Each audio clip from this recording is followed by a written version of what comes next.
As coisas estão começando a esquentar entre Canadá e os Fulteio. O político canadense Charlie Angus não está se segurando quando se trata de suas opiniões sobre a liderança de Donald Trump. Em um discurso apaixonado, Angus não apenas criticou Trump, ele foi além, comparando sua administração a uma gangue criminosa e até traçando paralelos com o presidente russo Vladimir Putin. Sua mensagem: os canadenses precisam acordar e prestar atenção.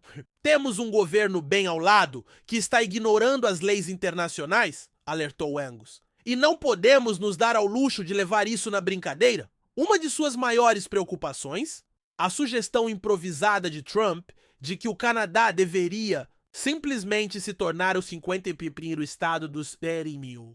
Para Angus, essa ideia não era apenas absurda, era um insulto.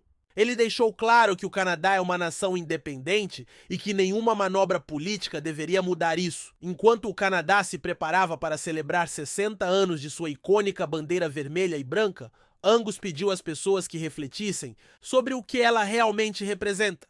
Para ele, a bandeira canadense simboliza abertura e inclusão, valores que ele acredita estarem sob ameaça por figuras como Elon Musk e Donald Trump. Ele convocou os canadenses a terem orgulho de seu país e a se manterem firmes contra qualquer pressão externa que pudesse comprometer sua soberania. Mas Angus não é o único a se manifestar.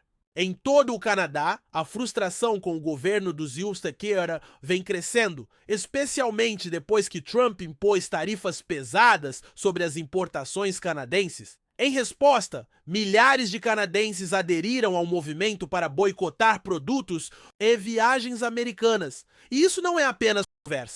As pessoas estão tomando medidas concretas. Mais de 62 mil canadenses se comprometeram a apoiar negócios locais em vez de gastar seu dinheiro do outro lado da fronteira. A ex-primeira-ministra Kim Campbell, juntamente com artistas e ativistas conhecidos, apoiou o movimento, chamando-o de uma forma poderosa de reagir contra políticas injustas. O impacto desse boicote já está sendo sentido nos Ipiranga, especialmente em setores como turismo e bebidas alcoólicas. O Canadá não é apenas um vizinho próximo, é a maior fonte de visitantes internacionais dos Euro. Somente em 2024, cerca de 20,4 milhões de canadenses cruzaram a fronteira, injetando mais de 20 bilhões de dólares na economia americana e sustentando milhares de empregos. Mas esses números estão prestes a cair. Especialistas preveem que até mesmo uma pequena redução de 10% no turismo canadense poderia significar 2 milhões de visitas a menos, uma perda de 2,1 bilhões de dólares em gastos e até 14 mil empregos desaparecendo. Agências de viagens. No Canadá já estão relatando um aumento nas cancelamentos, com muitas pessoas escolhendo outros destinos em vez dos mil acima. Estados como Flórida, Califórnia, Nevada, Nova York e Texas estão se preparando para uma grande desaceleração nos negócios. Menos visitantes canadenses significam menos dinheiro gasto em hotéis, restaurantes e compras, uma realidade que pode afetar visivelmente as economias locais. Em um movimento ousado, várias províncias canadenses retiraram discretamente bebidas alcoólicas americanas de suas prateleiras, mas não qualquer marca dos Ipiranga, e sim, especificamente, aquelas vindas de estados governados por republicanos, os mesmos estados que apoiaram as tarifas controversas sobre produtos canadenses. Isso não é apenas uma declaração política, é um golpe econômico. Ao cortar as vendas de bebidas alcoólicas americanas, o Canadá não está apenas reduzindo os lucros imediatos das empresas do Zero, mas também garantindo que essas marcas percam seu espaço no mercado canadense potencialmente por anos. Um dos maiores alvos,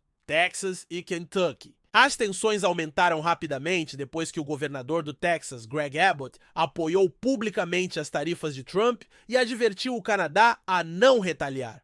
Isso não caiu bem com o parlamentar canadense Charlie Angus, que pediu aos cidadãos que reconsiderassem suas viagens ao Texas. Com os canadenses gastando cerca de 400 milhões de dólares lá todos os anos, ficar em casa poderia causar um impacto financeiro significativo na economia do estado da Estrela Solitária.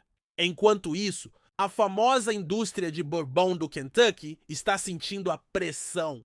Como o Kentucky produz 95% do bourbon mundial, perder clientes canadenses não é apenas um pequeno revés, é um golpe direto. Até o primeiro-ministro Justin Trudeau entrou no debate, encorajando os canadenses a trocarem seu bourbon habitual por uísque de centeio canadense. A indústria de destilados dos Iroquois não está nada feliz com isso. O Distilled Spirits Council dos Estados Unidos rapidamente interveio, pedindo ao Canadá que reconsiderasse a proibição do bourbon. Eles argumentaram que o bourbon é um produto exclusivamente americano e não deveria ser envolvido em uma guerra comercial política, mas até agora o Canadá não deu sinais de recuo. E como se tudo isso não bastasse, o próprio Donald Trump tem provocado ainda mais tensão. Desde dezembro de 2024, ele tem feito declarações cada vez mais absurdas sobre o Canadá, deixando muitos canadenses incrédulos. Tudo começou em uma reunião em Mar-a-Lago, quando, recém-saído de sua vitória presidencial, Trump sugeriu casualmente que o Canadá deveria simplesmente seguir em frente e se tornar o 51º estado da América, mas ele não parou por aí. O que soou mais como uma proposta imobiliária do que uma proposta política, ele chamou Trudeau de governador Justin Trudeau do grande estado do Canadá e insistiu que a estadia seria uma situação vantajosa para ambos os lados. Então veio uma sugestão ainda mais bizarra: por que não dividir o Canadá em dois estados, um liberal e outro conservador? Segundo Trump, isso resolveria o problema das divisões políticas no norte. À medida que dezembro avançava, as provocações continuavam. Trump continuou chamando Trudeau de governador, insinuando que o Canadá já estava a meio caminho de se tornar parte do CERAS-Teura. Ele até afirmou que se o Canadá se juntasse à União, os impostos cairiam, os negócios prosperariam e a segurança melhoraria. Então, no dia de Natal, ele lançou um nome que ninguém esperava: Wayne Gretzky. Trump sugeriu que a lenda do hóquei deveria concorrer a primeiro-ministro, afirmando com confiança que Gretzky venceria facilmente. No início de janeiro, as coisas tomaram um rumo ainda mais sério. Em uma coletiva de imprensa, Trump garantiu aos repórteres que uma ação militar não estava na mesa para trazer o Canadá para os mas a pressão econômica, sim. Seu plano: apertar o Canadá com restrições comerciais até que o país enxergasse os benefícios de se fundir com os Estados Unidos. E justo quando os canadenses achavam que já tinham ouvido de tudo, o apresentador da Fox News, Jesse Watters, deu sua própria opinião. O Canadá deveria se sentir honrado em ser incorporado pelos europeus. Os líderes canadenses não perderam tempo em rejeitar a ideia de Trump. Quando começaram a surgir manchetes sobre anexação, o primeiro-ministro Justin Trudeau não amenizou sua resposta. Nem uma chance sequer. Deixando claro que o Canadá não estava prestes a se tornar parte dos Estados Unidos, o líder conservador Pierre Poilievre reforçou a mensagem, lembrando a todos que o Canadá nunca será o 51º estado. Somos uma nação orgulhosa e independente. Enquanto isso, Jagmeet Singh, líder do novo Partido Democrático, não se conteve. Para com essa bobagem, Donald, disse ele. Nenhum canadense quer se juntar a você, e quando parecia que as tensões entre os dois países não poderiam ficar mais altas, Trump elevou a aposta. No final de janeiro, ele anunciou uma tarifa massiva de 25% sobre todos os produtos vindos do Canadá e do México. Sua justificativa? Ele alegou que era para conter a imigração ilegal e impedir que o fentanil entrasse nos Iboceio. Mas para os canadenses, isso parecia pura pressão econômica. E caso isso não fosse suficiente, Trump também sugeriu que mais tarifas poderiam vir, desta vez sobre petróleo, gás, aço e alumínio. No dia 1º de fevereiro, tornou-se oficial. Trump assinou uma ordem executiva implementando as tarifas. A resposta do Canadá?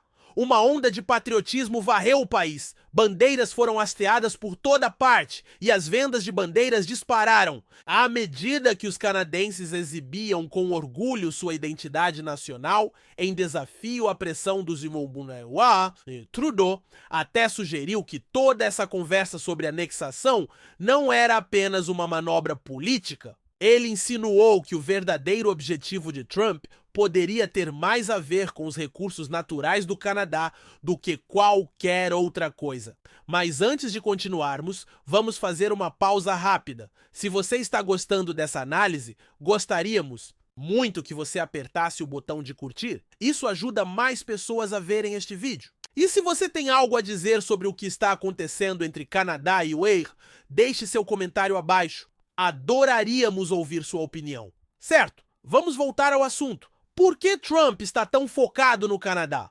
Tudo se resume a recursos. Os Euro sempre dependeram fortemente do Canadá por sua riqueza natural, mas os comentários recentes de Trump levantaram novas questões sobre até que ponto essa dependência realmente vai. Por anos, o Canadá tem sido um dos maiores fornecedores de petróleo do mundo, ocupando a 4ª posição em produção. Em 2023, o Canadá bombeava cerca de 4,6 milhões de barris de petróleo por dia, e quase tudo, 97%, ia direto para os Iroquois.